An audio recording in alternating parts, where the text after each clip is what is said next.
Finally दोस्तों आ गए हम लोग चैल।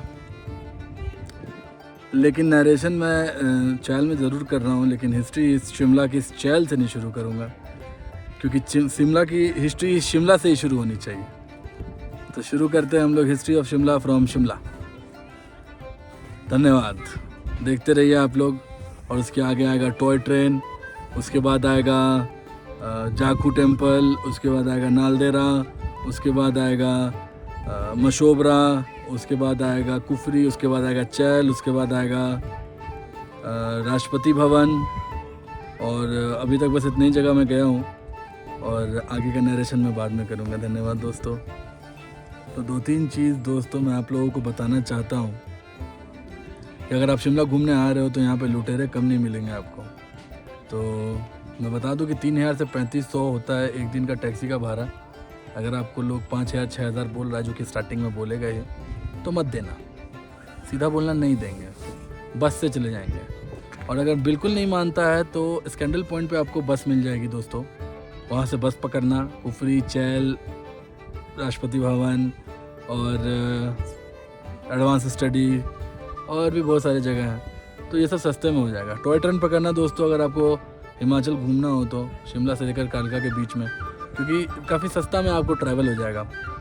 और मैं अपने मशोबरा का स्टे ज़रूर आप लोगों को मैंने पोस्ट भी डाला है और मैं लिंक भी डाल दूंगा उसका। तो वो काफ़ी सस्ता स्टे है, मैंने 15,000 में 1 महीने के लिए बुक किया।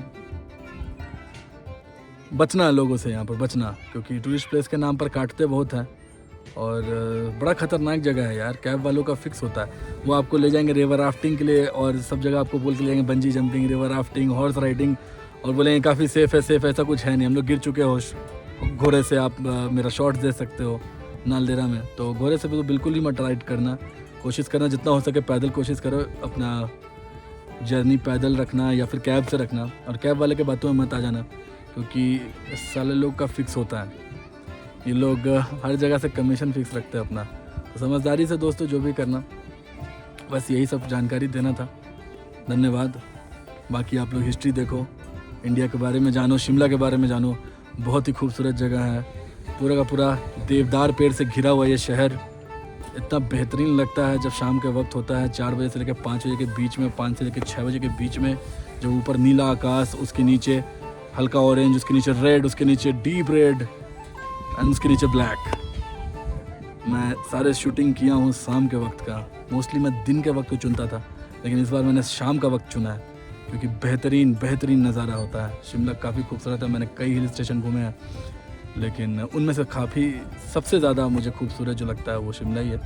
और ये एक ऐसा हिल स्टेशन है जो कि आपको बिल्कुल शहरों जैसा लगेगा। सारी फैसिलिटीज़ है यहाँ पर, अमेजन, स्विगी, जोमेटो सब आता है। धन्यवाद दोस्तों, इसी तरह की जानकारी देते रहूँगा। हर हर महादेव। एक बहुत ही इंपॉर्टेंट जानकारी आप लोगों को देनी थी दोस्तों कि शिमला अगर आप आ रहे हो तो दिमाग से नॉनवेज निकाल देना, क्योंकि मैं भी एक हार्डकोर नॉन वेजिटेरियन हूँ। हार्डकोर नॉन वेजिटेरियन मतलब बस चिकन खाता हूँ, तो मुझे चिकन काफ़ी पसंद है। लेकिन यहाँ पे बड़ा मुश्किल से आपको मिलेगा। एक वुडरॉक कैफ़े करके मुझे रिज पर मिला था, जहाँ पे मैंने चिकन मोमोज़ खाया। और शेरे पंजाब में बिरयानी बिल्कुल मत खाना, बहुत ही वाहियात, उल्टी होने का बच गया मैं। तो ऐसे ऐसे जगहों पे जहाँ पे नॉनवेज कम मिलता है, एक्चुअली शिमला में 2014 से चिकन बैन है, सारे नॉनवेज बैन है, कटना बैन है। एक्चुअली मिलता है रिज के नीचे एक जगह पर है, जहाँ पे चिकन आपको मिल जाएगा, मटन मिल जाएगा, फिश मिल जाएगा, वो एक मार्केट है नॉन वेजिटेरियन का। और उसके अलावा कोई ऐसा जगह नहीं है जहाँ पर आपको नॉनवेज देखने को मिलेगा या कटने को मिलेगा। एक्चुअली इलीगल है। और बचना मतलब मत ही खाना नॉनवेज, क्योंकि जहाँ पे नहीं कटता है ऑब्वियसली वहाँ पर क्या पता कल का परसों का कब का लाया हो। तो और नॉनवेज मेरा ऐसा मानना है कि अगर आप फ्रेश नहीं खा रहे हो तो मत ही खाओ। तो ये भी एक जानकारी थी जो देना था। तो अगर आप लोग नॉन वेजिटेरियन हो तो थोड़ा निराशा हाथ लगेगी, लेकिन वुडरॉक कैफ़े का चिकन मुझे अच्छा लगा, थोड़ा फ्रेश लगा, बनाया भी काफ़ी अच्छा था उन लोगों ने। मैंने बस चिकन मोमोज़ खाया, बाकी सब कुछ तो ट्राई नहीं किया। आप लोग ट्राई करके देखना, ये रिज पर है, लक्कर बाज़ार के पास। और बस यही बताना था। यूँ तो भारत में कई हिल स्टेशंस हैं जिन्हें क्वीन ऑफ हिल्स कहा जाता है, लेकिन अंग्रेजों का बसाया हुआ यह शहर इंडिया की सबसे पहले क्वीन ऑफ हिल्स कहलाने वाली शहर बनी। तो आइए जानते हैं दोस्तों इस शिमला की हिस्ट्री। हिमाचल प्रदेश की राजधानी का नाम शिमला है। यह ब्रिटिश काल में देश की समर कैपिटल भी थी। गर्मियों में अंग्रेज यहीं से भारत का शासन करते थे। शिमला जिले की ऊंचाई 300 से 6000 मीटर तक है। अंग्रेजों को पहाड़ों की रानी शिमला में अपने देश की झलक दिखती थी। उन्हें यह जगह इतनी पसंद आई कि उन्होंने इसे हूबहू इंग्लैंड के शहर की शक्ल देने की कोशिश की। खास बात यह है कि साल के ज़्यादातर समय शिमला में ही बिताते थे अंग्रेज। आज भी ऐतिहासिक भवन पर्यटकों के लिए आकर्षण है। सन 1947 में आज़ादी मिलने तक शिमला को समर कैपिटल का दर्जा मिला था। इसे बसाने का श्रेय प्रसिद्ध चार्ल्स ब्रैट कैनेडी को जाता है। कैनेडी को अंग्रेजों ने पहाड़ी रियासतों का राजनीतिक अधिकारी नियुक्त किया था। सन 1822 में उन्होंने यहाँ पहला घर बनाया, जिसे कैनेडी हाउस के नाम से जाना गया। साल 1830 में शिमला को शहर की तरह बसाने की कवायद शुरू हुई। 1832 में ब्रिटिश सरकार के गवर्नर जनरल लॉर्ड पीटर आरोनसन ने महाराजा रंजीत सिंह से जमीन ली। 1864 में अंग्रेजों ने इसे आधिकारिक तौर पर समर कैपिटल घोषित किया। इस क्षेत्र की ज़्यादातर ज़मीनें या तो पटियाला रियासत या फिर स्थानीय क्योथल रियासत के पास थी। आज़ादी के बाद शिमला पंजाब की राजधानी बन गई और बाद में हिमाचल प्रदेश की राजधानी का नाम रखा गया। साल 1903 में कालका और शिमला के बीच एक रेल लाइन का निर्माण हुआ। इस रेल लाइन को अब हेरिटेज रेलवे ट्रैक का दर्जा नियुक्त है। साल 1903 में बिछाई गई इस 96 किलोमीटर कालका शिमला रेल लाइन में 103 सुरंगें हैं, 800 पुल और 18 रेलवे स्टेशन हैं। समुद्र तल से ट्रैक की ऊंचाई 2800 फीट से लेकर 7000 फीट है। साल 2008 में यूनेस्को ने इस रेल लाइन को विश्व धरोहर का दर्जा दिया। इस रेल लाइन पर 1906 में अंग्रेजों ने भाप इंजन दौड़ाना शुरू किया और आज भी इसकी शान है। 1971 तक यह इंजन सुचारू रूप से चलाया जाता था, लेकिन बाद में बंद कर दिया गया। साल 2001 में फिर से इसका संचालन हुआ। अब केवल बुकिंग पर इस इंजन को चलाया जाता है। दरअसल अंग्रेज शिमला को शिमला कहते थे। 80 के दशक में हिमाचल सरकार ने हिंदी में इसके बोलने के हिसाब से अंग्रेजी में भी शिमला लिखने की अधिसूचना जारी की। वही मान्यता है कि साल 1845 में शिमला के पास कालीबाड़ी मंदिर देवी श्यामला बनाया है। बाद में इसी के नाम पर शिमला नाम प्रचलित हुआ। श्यामला माँ को देवी काली का भी अवतार माना जाता है। मंदिर में देवी की लकड़ी की एक मूर्ति प्रतिस्थापित है। हिमाचल की खूबसूरत वादियों की बात हो और कालका शिमला रेलवे लाइन की बात ना हो, ऐसा हो ही नहीं सकता। इस रेलवे ट्रैक का जलवा फिल्मी पर्दे से लेकर इतिहास की किताबों तक छाया हुआ है। आज भी इस लोकेशन का क्रेज पर्यटकों में बना हुआ है। लोग बड़ी संख्या में यहाँ घूमने आते हैं। यह जितनी खूबसूरत जगह है, उतनी ही दिलचस्प इसके बनने की कहानी भी है। कालका शिमला रेलवे के निर्माण की शुरुआत ब्रिटिश काल में हुई थी। 96 किलोमीटर तक की दूरी तय करने वाले इस रेलवे ट्रैक पर 800 ब्रिज से ट्रेनें गुजरती हैं। भारत की पहाड़ियों पर बने सबसे खूबसूरत रेलवे ट्रैक्स में से यह एक है। इसके बनने की शुरुआत 19वीं शताब्दी के मध्य में हुई थी। इस रेलवे लाइन को टॉय ट्रेन लाइन भी कहा जाता है। यहाँ पर चलने वाली ट्रेन 1 घंटे में 22 किलोमीटर का सफ़र तय करती है। यह रेलवे ट्रैक हिमाचल की खूबसूरत वादियों से गुजरती है। देवदार के पेड़, छोटी पहाड़ी पहाड़ियाँ, हिमाचल की हरियाली और छोटे छोटे आकर्षक ब्रिज, यह रेलवे ट्रैक जन्नत की सैर कराता है। कालका शिमला ट्रेन प्रोजेक्ट साल 1898 में लॉन्च हुआ था। ट्रेन सर्विस की शुरुआत 9 नवंबर 1903 से हो गई थी। धर्मपुर में इस रेलवे ट्रैक का सबसे बड़ा पुल है। इस प्रोजेक्ट के चीफ इंजीनियर एच.एस. हैरिंगटन थे। इस ट्रैक पर 103 टनल है, जिनमें से एक अब फंक्शन में नहीं है। हर टनल से कुछ न कुछ किस्से जुड़े हैं। इसका सबसे बड़ा टनल बरोग है। बरोग का नाम चीफ इंजीनियर बरोग के नाम पर पड़ा है। कालका शिमला रेलवे ट्रैक बिछाते वक्त पहाड़ियों के 2 सिरों को सुरंगों से जोड़ने में मुश्किल हो रही थी। कई बार की कोशिशों के बाद भी उन्हें जोड़ा नहीं जा सका।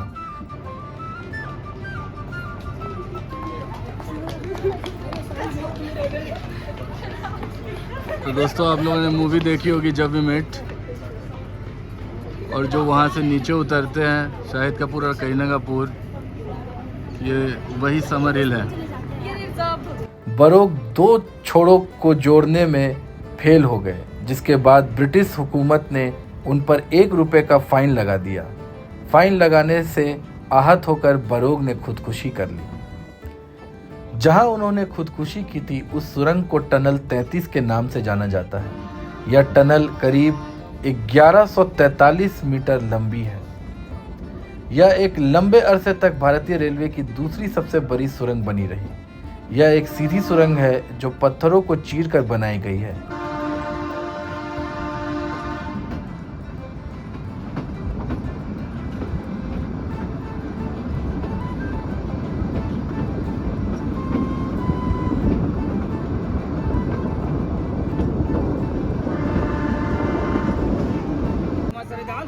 कैसे है भैया? बस क्या सोलन कितने देर के बाद आएगा? सोलन अभी टाइम लगेगा, 1.5 घंटा लगेगा। आज ये दाल चने तो इसके बाद कितना स्टेशन और है? आज ये और भी दाल चने। इसके बाद और कितना स्टेशन है सर? सर अभी है 6 स्टेशन। आज ये दाल चने आज ये छोला का चला ये। हम तुमसे 3 गुना लगान वसूलेगा। ऑनलाइन भी हो जाएगा। मैंने तो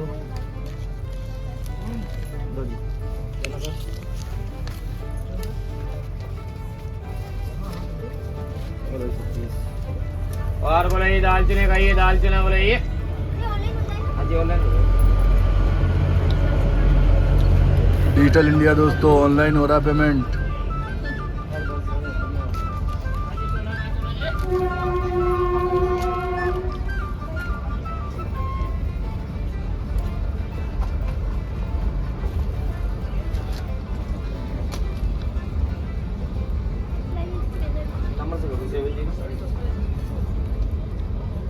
इस रेलवे ट्रैक को पूरा कराने में एक स्थानीय ग्रामीण बाबा भलकू का बड़ा योगदान था। वे अनपढ़ थे, लेकिन बिना किसी आधुनिक उपकरणों के महज एक छड़ी से एक अंग्रेज इंजीनियर को सुरंग मिलाने की राह दिखा दी थी।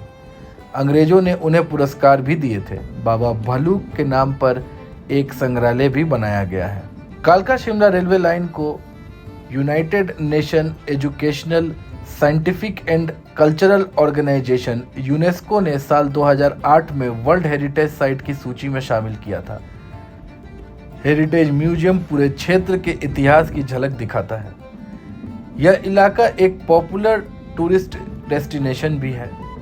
यहाँ बड़ी संख्या में पर्यटक आते रहते हैं। कालका शिमला रेलवे स्टेशन के बीच कुल 18 स्टेशन हैं, जिनके नाम कुछ इस प्रकार है: कालका, टकसाल, गुम्मन, कोटी, सनवारा, धर्मपुर, कुमारहट्टी, दरसाई, बरोग, सोलन, सलोगरा, कंदाघाट, कनोह, कैथली घाट, शोघी, तारा देवी, जतोग, समर हिल और शिमला आखिरी स्टेशन। 2 रेगुलर पैसेंजर ट्रेन और 3 टूरिस्ट ट्रेन चलती हैं, जिनके नाम कुछ इस प्रकार है। पहला है शिवालिक डिलक्स एक्सप्रेस। यह प्रीमियम ट्रेन है जो एक बार में 120 पैसेंजर को ले जाती है। इसका सिर्फ एक ही स्टॉप है। इसमें खाना भी यात्रियों को दिया जाता है। दूसरा है हिमालयन क्वीन। यह नॉर्मल पैसेंजर ट्रेन है। इसके 9 स्टॉप है और इसमें खाना नहीं मिलता है। तीसरा है रेल मोटरी कार। इसमें सिर्फ 14 लोग बैठ सकते हैं। इसमें खाना भी दिया जाता है। इसकी टिकट आसानी से नहीं मिलती। छत भी ग्लास की होती है। और चौथा है कालका शिमला पैसेंजर ट्रेन। इसमें सिर्फ एसी उपलब्ध है, लेकिन इसकी ज़्यादा ज़रूरत नहीं होती। यह बहुत ज़्यादा भीड़ वाली ट्रेन है। इनके अलावा टूरिस्ट सीजन होने पर खास ट्रेन चलाई जाती है। यह मई से जुलाई और सितंबर से अक्टूबर और दिसंबर और जनवरी में चलती है। इसमें से एक ट्रेन है शिवालिक स्पेशल। इसका टाइम IRCTC की वेबसाइट से पता चल जाएगा। हाल ही में कालका शिमला रूट पर एक नई ट्रेन शुरू हुई है। इस ट्रेन का नाम है हिम दर्शन एक्सप्रेस। इसमें विस्टा डोम कोचेज, शीशे से बनी हुई छत और खिड़कियां वाले कोच हैं। हर कोच में 15 लोगों के बैठने की जगह है और अगर ज़्यादा धूप हो तो पर्दों का सहारा लिया जा सकता है। यह ट्रेन सुबह 7 बजे से कालका स्टेशन से चलती है और दोपहर 1 बजे यह पहुंचती है। इसके अलावा 3:50 पर शाम में शिमला से वापस आती है, जो कालका स्टेशन रात 9:15 पर पहुंचती है। अगर आपको लगता है कि इतनी खूबसूरत वादियों की सैर कराने वाली ट्रेन का किराया बहुत ज़्यादा होगा तो आप गलत सोच रहे हैं। शिवालिक का किराया 510 रुपये है। इसी के साथ रेल मोटर का किराया 320 रुपये है। इतने कम किराए में आप बहुत ही अच्छे से आरामदायक सीट पर बैठे हुए वादियों का मज़ा लेते हुए शिमला पहुंच सकते हैं। बाकी ट्रेन्स में कई क्लास है और उनके किराए इससे भी कम है, लेकिन सुविधाजनक यही ट्रेन रहेंगी। साथ ही जिन खूबसूरत रेलवे स्टेशन पर यह रुकती है वो भी काफ़ी अच्छे और सौंदर्यपूर्ण लगेंगे।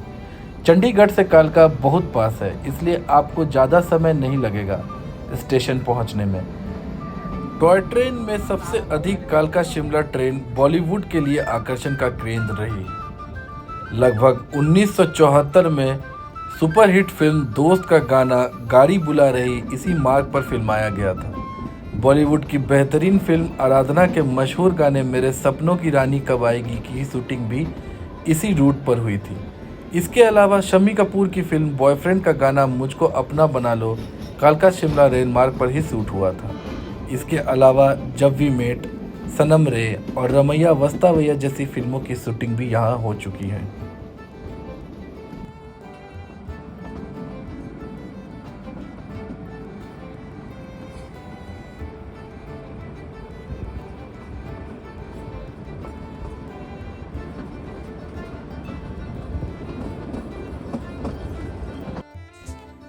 अक्सर आपने सोशल मीडिया पर हनुमान जी की विशालकाय सिंदूरी प्रतिमा देखी होगी, जो शिमला में स्थित है।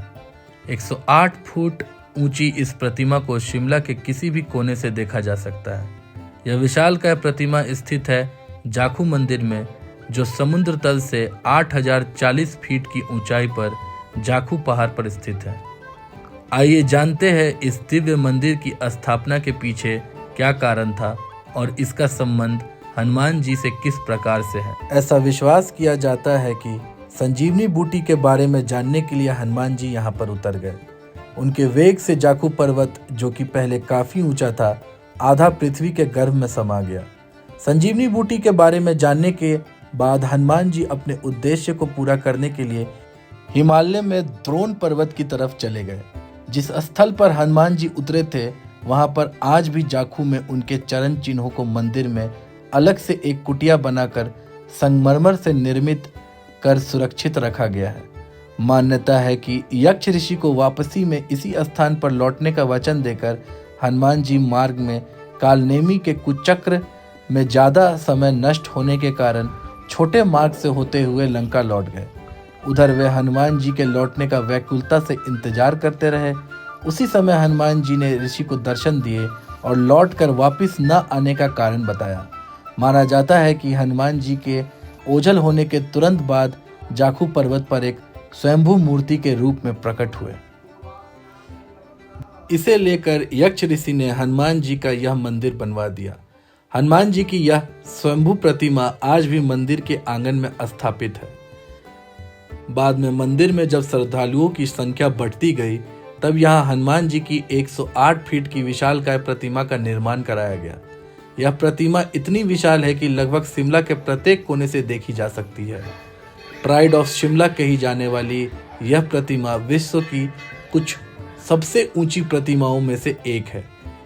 हिमाचल प्रदेश की यात्रा में जाने वाले श्रद्धालु शिमला की इस हनुमान मंदिर की यात्रा अवश्य करते हैं। इस छोटे मंकी ने मेरा सारा प्रसाद छीन लिया है दोस्तों, और मैंने भी इसे हनुमान जी समझ के सारा प्रसाद दान दे दिया। खा ले छोटे मंकी, खा ले।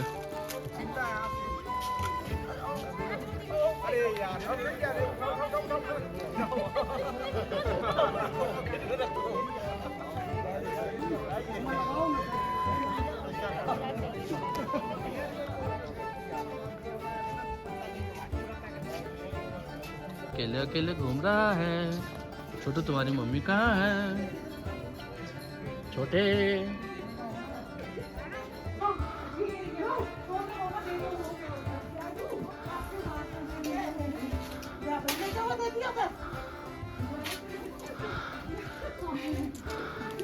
तो आइए जानते हैं कि कैसे पहुंचे जाखू मंदिर। जाखू मंदिर पहुंचने के लिए सड़क मार्ग से करीब आधे घंटे की कठिन चढ़ाई तय करके पहुंचा जा सकता है। इसके अलावा जाखू मंदिर जाने के लिए अब जाखू रोपवे का निर्माण भी किया गया है। जाखू मंदिर तक पहुंचने के लिए अब महज 6 मिनट का सफ़र तय करना पड़ता है। जाखू रोपवे की लंबाई 400 मीटर से अधिक है। यहाँ रोपवे पर कुल 4 ट्रॉलियाँ संचालित की जाती है। शिमला आने वाले सैलानी जाखू की चोटी पर प्राचीन हनुमान मंदिर तक जाने के लिए इस रोमांचकारी सफर का आनंद लेते हैं। शिमला में जाखू रोपवे लंबे अरसे से संचालित किया जा रहा है। वैसे तो यह रोपवे शिमला की टूटीकंडी बस अड्डे से जाखू तक प्रस्तावित था और इसकी ऊंचाई 3600 मीटर है, लेकिन अभी इसे यूएस क्लब के पास से जाखू तक संचालित किया जा रहा है। जाखू रोपवे की खासियत और आकर्षण की बात की जाए तो घने देवदार के पेड़ों के बीच से होकर गुजरने वाले इस सफ़र में प्रकृति के दर्शन होते हैं। जाखू तक जाने के रास्ते में सिंदूरी रंग की वीर बजरंगबली की प्रतिमा को देखना रोमांचकारी अनुभव होता है। रोपवे से सफ़र कर रहे पर्यटकों का कहना है कि यहाँ सुरक्षा के पर्याप्त और अचूक इंतजाम है और किसी तरह का कोई डर उन्हें नहीं लगा। रोपवे में सफ़र करना काफ़ी रोमांच भरा है। ट्रॉली से पूरे शिमला का नज़ारा देखने का मज़ा ही अलग है। वहीं रोपवे की संचालक कंपनी का नाम जैक्सन है। इस रोपवे को शुरू हुए 5 साल हो गए हैं और अभी तक यहाँ कोई ऐसा मामला सामने नहीं आया है। इसके अलावा साल में 4 बार लोक निर्माण विभाग सहित अन्य विभागों के अधिकारी इसका निरीक्षण करते हैं और समय समय पर सुरक्षा को लेकर लाइव डेमो भी कर्मियों द्वारा किया जाता है।